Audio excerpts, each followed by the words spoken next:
Pues nada, vamos allá a saludar a don José Seco. Contamos también con otra persona, un profesor también del Instituto Benlliure, que está perdido y espero que pueda llegar y que le funcione bien el GPS. Don José, buenos días. Buenos días. Bueno, ¿qué decir? Voy a hacer las presentaciones formales. Don José Seco, que es portavoz de Educación del sindicato CESIF, Comunidad Valenciana. Así mejor, ¿no? Tú siempre lo haces bien. Muchas gracias. Bueno, oye, te he visto una cara que no me ha gustado cuando has llegado aquí. No obviamente por nosotros ni porque no estemos aquí intercambiando, como siempre, un ratito de charla, sino la cara que traes porque no estás, como es normal, nada satisfecho ni nada contento con la situación que estamos viviendo. Y porque creo que hay ahora mismo en la comunidad educativa, pues francamente, muchísimas dudas.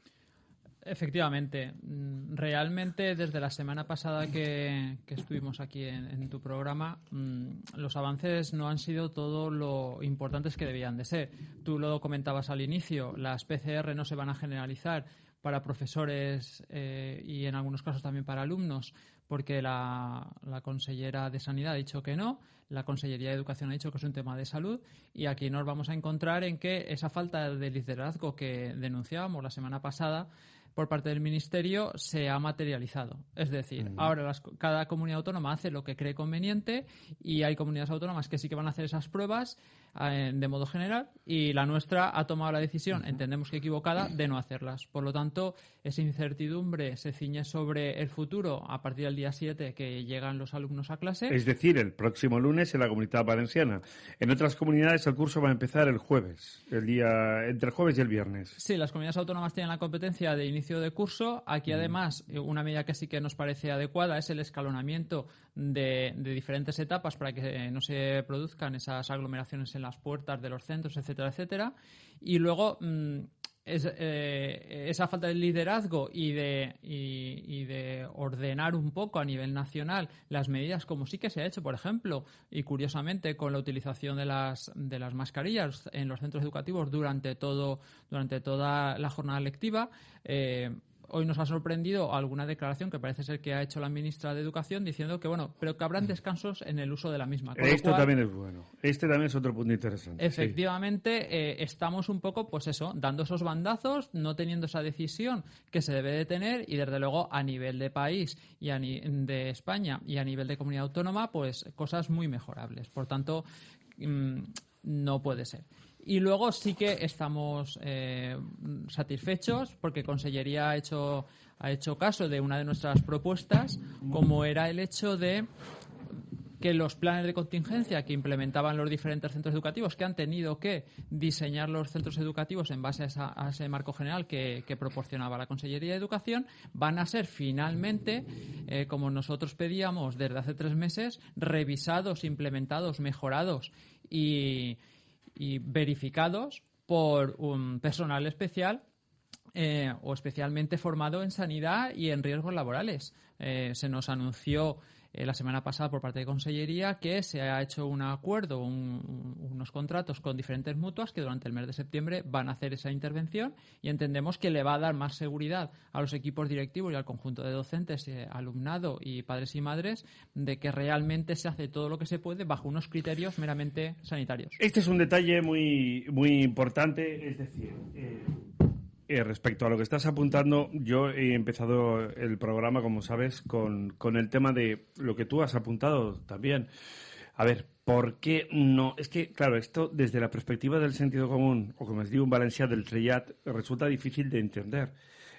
Si hay ayuntamientos que quieren hacer pruebas a profesores, a docentes y también a alumnos, yo no entiendo la negativa de la Consellería de Sanidad. Vamos a ver, la señora Ana Barceló o el presidente Puig pueden tener un criterio que es muy respetable. Si es que a mí no... A ver, en este caso, hombre, yo discrepo profundamente porque me parece una manera de salvaguardar vidas. Que me digan que, insisto, es una foto fija y que todos nos podemos contagiar mañana después de una PCR. Ahí todo el mundo, lógicamente, tiene unanimidad en este criterio. Pero, hombre, a partir de aquí, el negarse a que algunos ayuntamientos tomen la iniciativa, a que alguna compañía también incluso privada apoye esos ayuntamientos para hacer esas pruebas. Bueno, a las pruebas me remito. Rivera Salud hizo un estudio serológico, es verdad, y con la pandemia, como sabes, en una fase ya concretamente ya más evolucionada, o ya prácticamente en la recta final de la famosa desescalada, y en Torrejón de Ardoz aparecieron todavía 100 casos asintomáticos sobre una población de 130.000 personas, y el estudio serológico se hizo en torno a 105.000. Es decir, estamos hablando de prácticamente, era más del 80% de la población de esta ciudad madrileña, porque no es un pueblo, es una ciudad con ese volumen de habitantes, ¿no? Entonces, yo no tengo una explicación, José, sobre por qué la señora Barceló se niega a hacer este tipo de pruebas. La verdad es que los compañeros que también trabajamos en el sindicato y que trabajan codo con educación, porque evidentemente son de sanidad y nos dan pues esas directrices generales, tienen sus dudas también en esta decisión. Pero sobre todo al final, como en la mayoría de las cosas en la vida, es comparación. Oiga, si hay comunidades autónomas que sí que lo valoran, automáticamente vayamos nosotros a la excelencia. Es decir, ¿es una medida sanitaria? Sí. ¿Lo hacen otros? Sí. Bueno, entonces, ¿por qué no lo hacemos nosotros? A partir de ese punto tendrán que dar las explicaciones los políticos que gestionan nuestra comunidad autónoma y que ellos sean capaces de argumentar el por qué una medida sanitaria que, como tú bien dices, es una foto fija, pero que evidentemente nos marca el primer paso de un camino, que es el inicio del curso, intentando tener la mayor seguridad sanitaria. Claro, al menos eso en la medida de lo posible. Permíteme que salude a un buen amigo mío que es profesor del Instituto, concretamente Benlliure, de Valencia, es profesor de latín y de griego. Enrique Benavente, buenos días. Buen día. ¿Qué tal? ¿Cómo estás? Bueno, bien, después de un verano un poco raro, bien, pero lo que estoy es asustado. Tú estás asustado porque tú eres docente. Yo soy docente. ¿Y por qué estoy asustado? El miedo es una sensación que tiene que ver mucho con la desinformación, la confusión y el miedo. Permíteme que recomiendo un libro de un valenciano, de Jano García. Así sí, el economista. Es la gran manipulación. O sea, hemos asistido probablemente al gobierno más mentiroso de la historia. Recordemos algunos detalles. Aquí se estuvo diciendo, animando a la gente a ir a una manifestación el 8M con aquello de que el heteropatriarcado mata más que el coronavirus. Una idea que había lanzado en un tuit la actriz Anabel Alonso. Ese es el nivel intelectual del país que ha dejado la LOCSE. Por si luego hablamos de lo que es la LOCSE. Sí, bueno, yendo por partes. El nivel intelectual es ese. Vale, permíteme. Bien. Sí, pero a partir de dicho esos... esto, el tema de las pruebas, por ejemplo, PCR que estamos hablando aquí, es decir, sabes que hay ayuntamientos que piensan que, claro, porque un alcalde o una alcaldesa, obviamente, tiene que velar por la salud de lógicamente, de sus conciudadanos. Si un ayuntamiento toma una iniciativa, y repito, que más allá de una cuestión ideológica, es una cuestión de un principio de preservación y de garantizar la salud pública. Entonces, tú, desde la perspectiva de docente, ¿qué explicación tienes para que la Consellería de Sanidad diga que no se hagan pruebas PCR? Ninguna. Lo mismo que el compañero Seco estaba diciendo, que a veces lo que hay que hacer es copiar lo que hacen los demás. Y hay comunidades que con sensatez se están planteando retrasar el inicio de curso. Porque aquí, una vez más, vamos de cara a la improvisación. ¿Qué ocurrió el curso pasado? El curso pasado nos encontramos con una pandemia tremenda, cuya incidencia se puede explicar por la insistencia del gobierno en negar que había un peligro. Es que yo no me puedo olvidar del señor Simón, que cada día se parece más al de la canción de Radio Futura, diciendo que aquí como mucho habría 1 o 2 casos. Y también lo recuerdo diciendo que las mascarillas eran innecesarias, incluso que podrían ser contraproducentes. Ahora te multan si no la llevas. Todo eso crea confusión. Antes hablabas de la consellera Barceló. Sí. El primer muerto por coronavirus en España fue en la Comunidad Valenciana. Sí, fue en el mes de febrero. Un señor y la consellera Barceló no lo reconoció hasta bien entrado el mes de marzo. Fíjate, perdona. Así que yo, como docente que va a estar en las trincheras, de esta gente no me fío. Vamos a ver. Aquí, los de la telebasura han tirado a la calle a un colaborador porque se colgó en Instagram una foto de una fiesta sin mascarillas. Que alguien me explique la foto del ministro astronauta Duque con el señor Puig, todos codo con codo, sin mascarilla, como si fueran una escuadra de moros y cristians abans de l'arrencada de la diana. En Javea. ¿Eso para qué era? ¿Era en plan Fraga y Iribarne cuando se bañó en Palomares? ¿O era una prueba más de que estamos dominados por irresponsables? Qué foto histórica la de Manuel Fraga, que ahora me estoy acordando. Bueno, entrando más también en temas técnicos. A ver, un tema que os quiero preguntar a ambos. Empiezo con José otra vez. Enseguida hablaremos también con Fran Corby, también que es un buen amigo, como saben, en 5 minutos. Me dice mi amigo Juan Fran, en 5 minutos lo llamamos. Y luego tendremos también otro buen amigo, José Luis Morales, que también es docente a partir de las 10. A ver, la organización de las aulas, que es otro tema también, a ver cómo me lo planteáis. Yo entiendo que Enrique, por ejemplo, en el caso de secundaria, lo va a tener, entre comillas, relativamente más, a lo mejor más sencillo. Pero claro, en primaria hay muchísimos problemas porque ¿cómo habilitas espacios? Lo digo siempre, es que aquí los ayuntamientos tienen también el problema porque sus espacios educativos, claro, esto no es el chicle, José, esto no se puede estirar o no. Es decir, ¿cómo se habilita todo esto y cómo podemos garantizar, en este caso, la seguridad de los niños? Bien, aquí la Consellería lo que nos ha planteado ha sido los grupos burbuja. Nosotros, en principio, para que lo entiendan los oyentes, es un grupo de convivencia que prácticamente no tiene contacto con otros grupos. Cosa que, evidentemente, a la entrada y a la salida de los centros se hace bastante complicado. No tanto en el centro porque tiene al docente o a la docente que se encarga de ello, ¿no? Pero nosotros desde el principio siempre hemos apostado por la reducción de ratios, es decir, cuanto menos alumnas tengamos en el aula, menos riesgo vamos a tener. Y apostando, siempre que se garantice la salud, por la presencialidad. Por tanto, en primaria no se han hecho todos los esfuerzos, creo que en algún momento también lo hemos comentado aquí, que un camino sea difícil no quiere decir que sea imposible de hacer y, por lo tanto, lo que implica es mucho más trabajo. ¿A qué me refiero? A que, lo hemos comentado también en algunas ocasiones, nosotros como sindicato lo que le planteábamos a la Administración es que se coordine, igual que en el Plan Edifican, con los ayuntamientos. Creo que parece menos difícil de coordinarse para obtener la cesión temporal de espacios y habilitarlo como aulas que la propia construcción con todo lo que ello conlleva de centros educativos. Esto no se ha hecho, alegando que es complejo. Evidentemente, aquí estamos para trabajar, los sindicatos los primeros. Como es obvio, no es nada sencillo. Fácil no es. Esto es indiscutible. A ver, Enrique, ¿cómo lo ves tú? A ver, esta organización de las aulas. La situación en la secundaria y especialmente en bachillerato es completamente diferente. Pero aquí echo de menos la falta de imaginación. Aquí, en estas edades, ya digo, secundaria y especialmente bachillerato, veo que hay una obsesión con la presencialidad. Vamos a ver las cosas que se han hecho bien, porque ha habido cosas que se han hecho bien. Se hizo muy bien los claustros, las comisiones de coordinación pedagógica, las reuniones de evaluación, las reuniones de seminario telemáticamente. De 0 a 10, eso merece un 10, la estupenda coordinación que hizo. Y yo me pregunto, ¿y por qué ahora en inicio de curso se empeña Consellería en que eso sea presencial otra vez? Si funcionó bien telemáticamente. La atención a los alumnos. Ahí hubo un problema. Siempre se señala una cuestión económica. Es que había alumnos que no disponían de ordenador. Sí, eso es lo que se dijo también en su momento. Yo creo que eso es el menor de los problemas. Existe. Más grave era el problema de que cuando hay 2 o 3 hermanos y un padre y una madre teletrabajando, lo que no hay es wifi y ordenadores para todo. Pero aquí había una cosa ya inventada. Yo recuerdo a principios de los años 70 la televisión escolar. Yo recuerdo, y la Escuela Oficial de Idiomas ha demostrado que utilizar la televisión está muy bien con los cursos Dutch English. Así que para estos cursos de no obligatoria, a lo mejor habría que reinventar la televisión educativa y al profesorado tenerlo en los institutos para atender telemáticamente o incluso presencialmente las dificultades que presentara a los alumnos. Porque, a ver, además, presencialmente eso supondría que incluso podría ser una atención individualizada. Pero eso exigía, primero, haberse puesto a trabajar ya en el mes de mayo.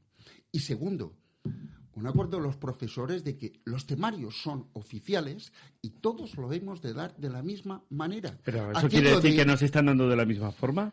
Vamos a ver, todos los años tenemos los problemas en selectividad, que hay alguien que se queja de es que a nosotros ese tema no nos lo habían explicado porque como nunca sale. Sí. Hablando de la selectividad, ahí también se ha hecho un esfuerzo tremendo por organizarla bien. Aquella solución que se dio de facilitarles a los alumnos las pruebas con un aumento de la optatividad, en algunos casos fue absurdo. Por ejemplo, en mis asignaturas latín y griego, que pudiera responder a cuestiones de morfología y de sintaxis diferentes a la del texto que tú habías hecho, es un absurdo. Pero hay una cosa que aún no se ha hecho.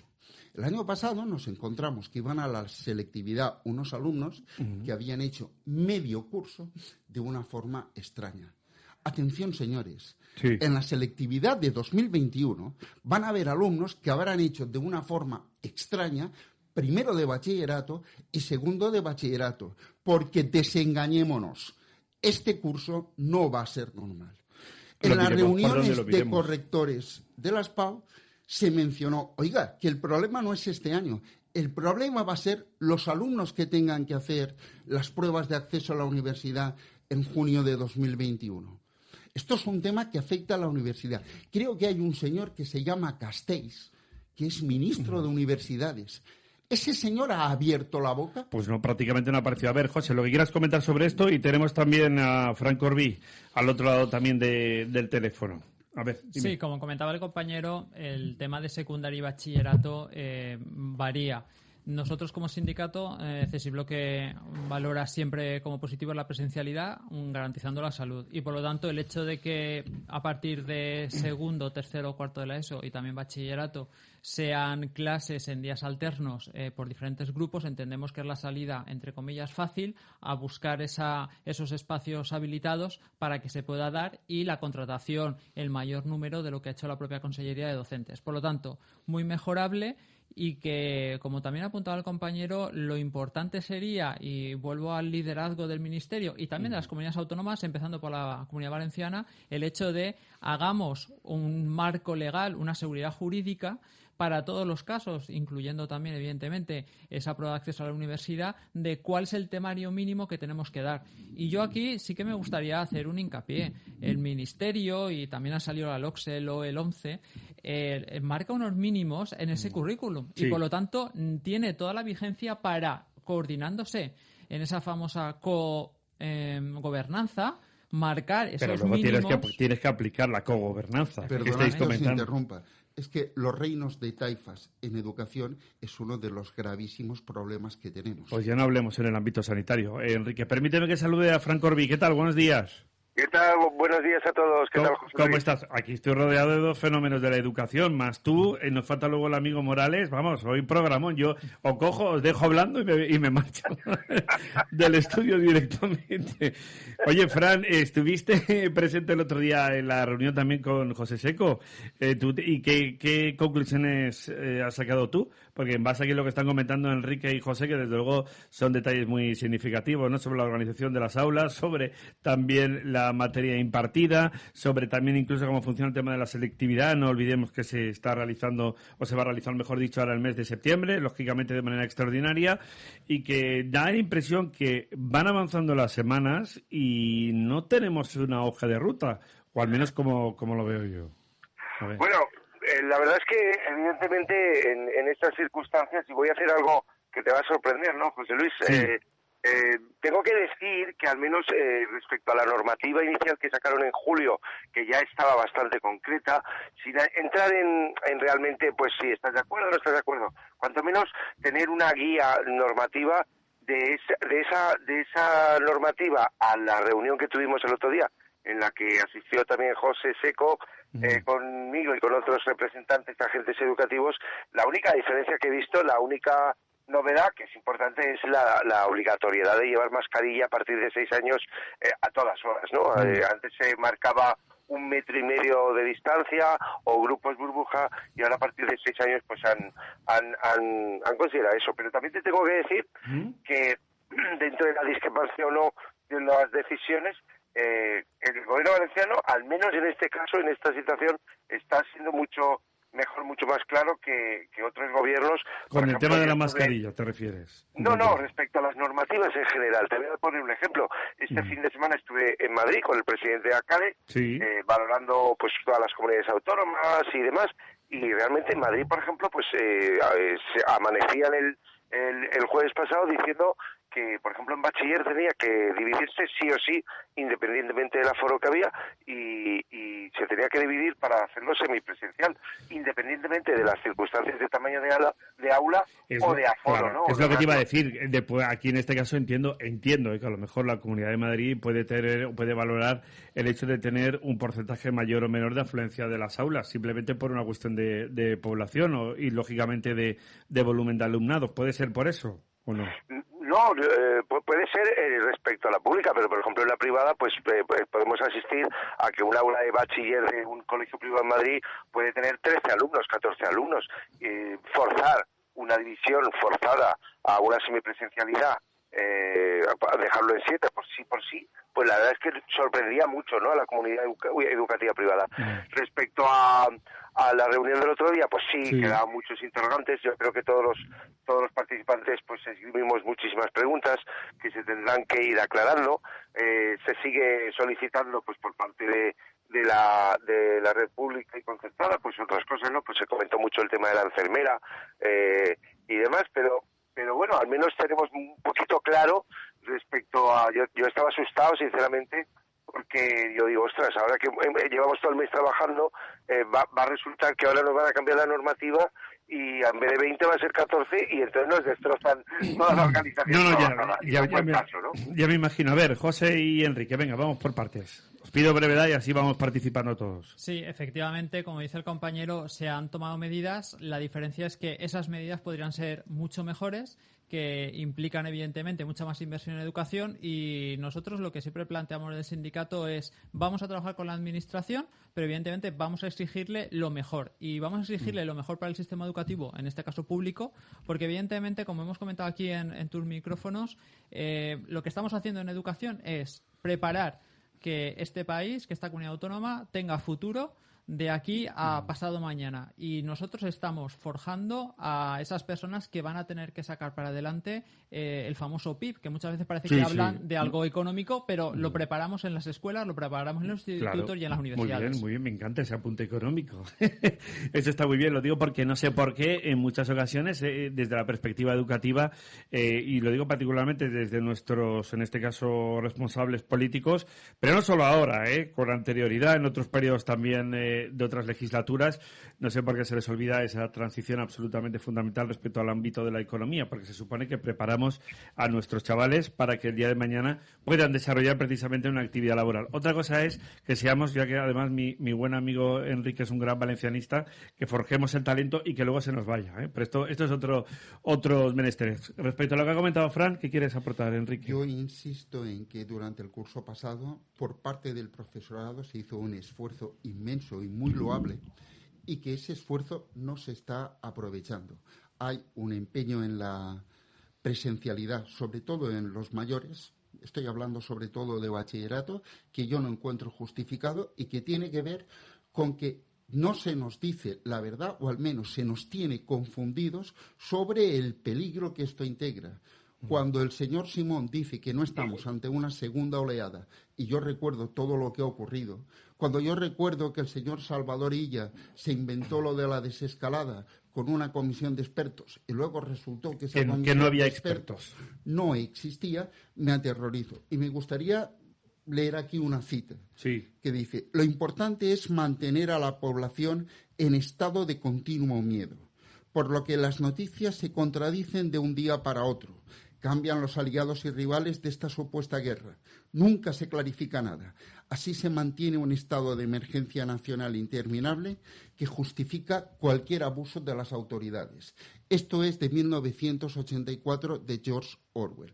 Por cierto, durante sus vacaciones en La Mareta, el presidente del gobierno, Pedro Sánchez, se fotografió leyendo 1Q84, la obra de Haruki Murakami, que precisamente se llama así por 1984 de Orwell. Gran Hermano, sí señor, que luego todo lo que ha conllevado esa obra de ese gran autor. En este punto, mira, me estaba comentando nuestro responsable de la web, magnífico estudiante, desde aquí le mando un fuerte abrazo, que no lo menciono normalmente, pero que forma parte esencial de este equipo, que es Diego Barea. Gracias a él, pues todos los días, todos los que estéis aquí, podéis veros luego reflejados en nuestra edición digital. Bueno, pues él está estudiando, es un estudiante más. Y me acaba de mandar un mensaje y me ha dicho, oye, decidme algo si sabéis respecto del tema de las universidades, porque ellos no saben nada todavía. A ver, José. Eso debería responder al señor Castells, Claro, que es ministro. Pues fíjate, pero no lo tenemos aquí. Os tengo que preguntar a vosotros. A ver. Efectivamente, es un problema porque, si no me equivoco, en algunas universidades de forma extraordinaria se van a hacer las recuperaciones mañana, día 1 de septiembre. A nivel de España, desde luego.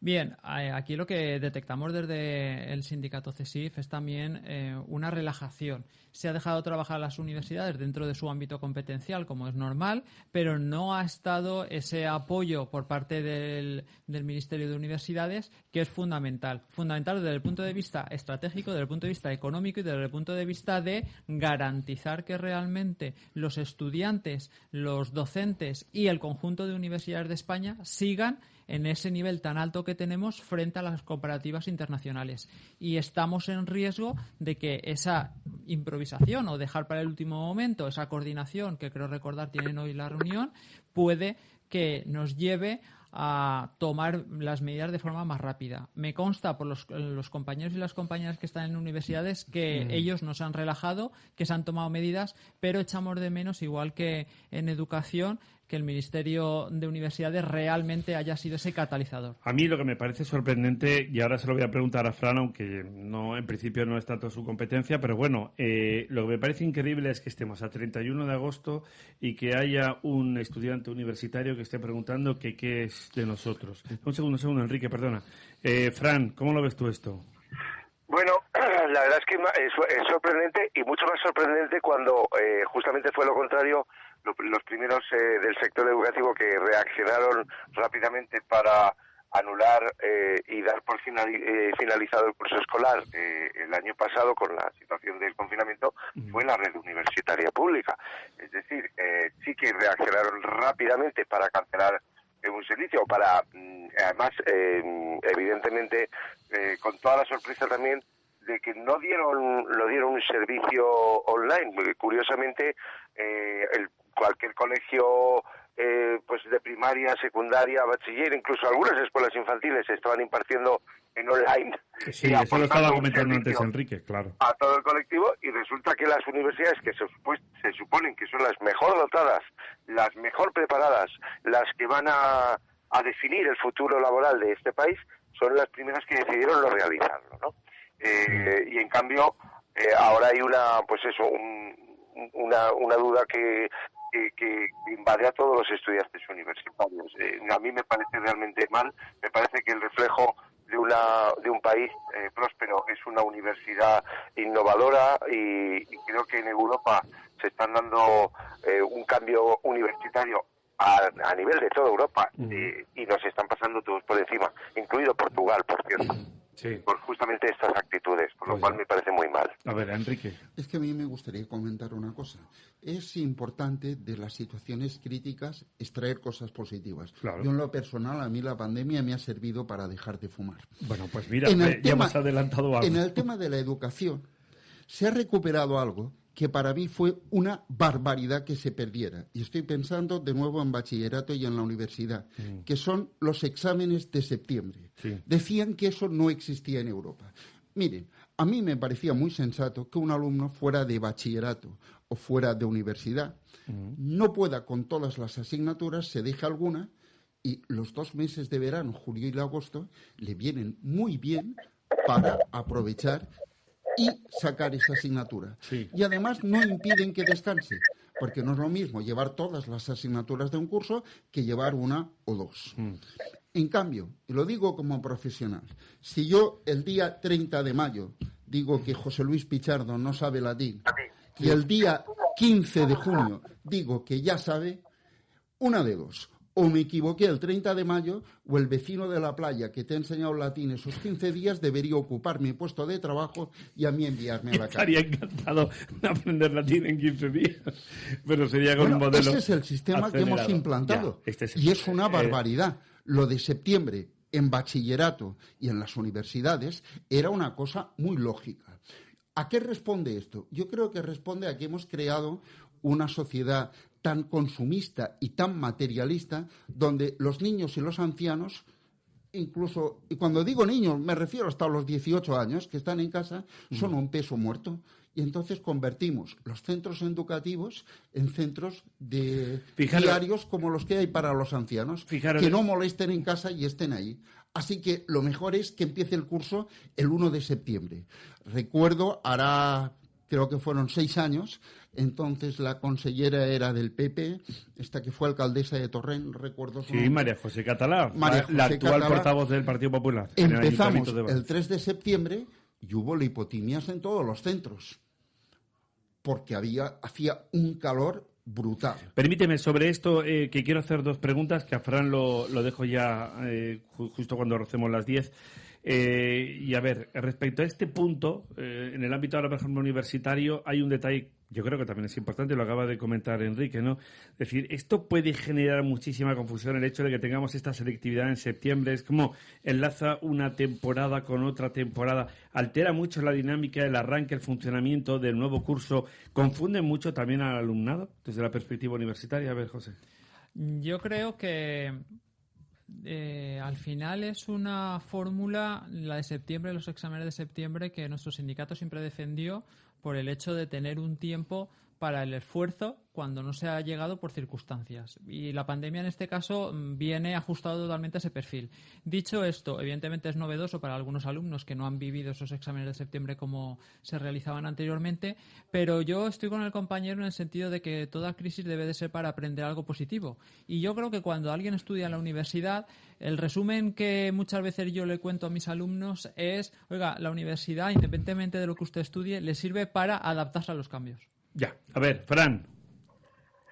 Efectivamente, estoy totalmente de acuerdo con José. Yo creo que una de las cosas que tenemos que enseñar a nuestro alumnado en el ámbito universitario y no universitario es la resiliencia. Esa adaptación a los cambios de una forma positiva va a ser una de las claves del éxito del futuro. Lo que pasa es que no estamos enseñando eso, lo que estamos enseñando es la ignorancia. La ignorancia hacia no sé mañana lo que van a hacer, la ignorancia hacia un sistema de evaluación que desconozco, la ignorancia hacia un sistema educativo que desconozco cómo se va a afrontar, la ignorancia hacia, en general. Y contra tan poco tiempo de plazo se genera menos revolución y menos discrepancia. Si vamos a apostar por un sistema online, que es magnífico en el sistema universitario, y estoy de acuerdo, porque no hemos formado a los profesorados a darle las competencias digitales en el ámbito universitario para que la calidad de lo que se imparta sea bueno. Lo que no podemos permitirnos son más parches. Adaptémonos, pero hagámoslo bien, porque si toda la comunidad educativa somos responsables de lo que estamos y tenemos que hacer, entonces generaremos unas generaciones fuertes, y si no, generaremos unas generaciones abandonadas. Pues mira, te has adelantado a una de las cuestiones que te iba a preguntar, que sabes que siempre la tenemos en boca, que es el asunto de la formación online, y que ya se han hecho aquí, como es normal, varias referencias. Brevedad sobre este tema. Enrique, tú hacías un apunte, y José también, porque le quiero preguntar a Fran para cerrar con él el tema de si tienen mucha incertidumbre de cara al arranque de curso el próximo lunes. Venga, pero respecto al tema online. Incertidumbre total. Sí, porque como dice Fran, ¿os sentís desde la perspectiva del profesorado como poco formados? No es un tema de poca formación. Es un tema de no haber aprovechado lo que tuvimos que hacer de manera improvisada y de buena voluntad desde que el 14 de marzo se bajaron las persianas. Eso no se ha aprovechado. Y ahí se hizo un trabajo y un esfuerzo que es realmente encomiable. Cuando ves estos planes de una semana, lunes, miércoles y viernes unos alumnos y otra semana, martes y jueves, dices, bueno, ¿y lo que estuvimos haciendo hasta ahora, de qué ha servido? Claro, a ver, José. Sí, nosotros ya condenamos, y además lo dijimos también en alguna reunión, que no entendíamos las declaraciones de la Consellería diciendo que en el último trimestre había fracasado la formación online. Los docentes, todos ellos, nos consta que hicieron todos los esfuerzos posibles. Siempre lo hemos dicho, y aquí en estos micrófonos también, que se ha tirado, por decirlo de alguna manera, del bolsillo del docente con su conexión personal a Internet, porque la Consellería no ha atendido la reclamación de CESIF para que provea de esas conexiones también a los docentes, y creo que tenemos que hacer un gran trabajo. Postura nuestra, se hizo un gran trabajo. La formación online tiene que ser como mínimo complementaria a la presencial, pero necesitamos una apuesta decidida, ordenada y consensuada para que realmente, ya no tanto por los docentes, sino por el futuro que tan incierto que tenemos, realmente esta formación pueda ser pie para que nuestros alumnos se formen. Venga, Fran, cierro contigo. Lo que quieras aportar.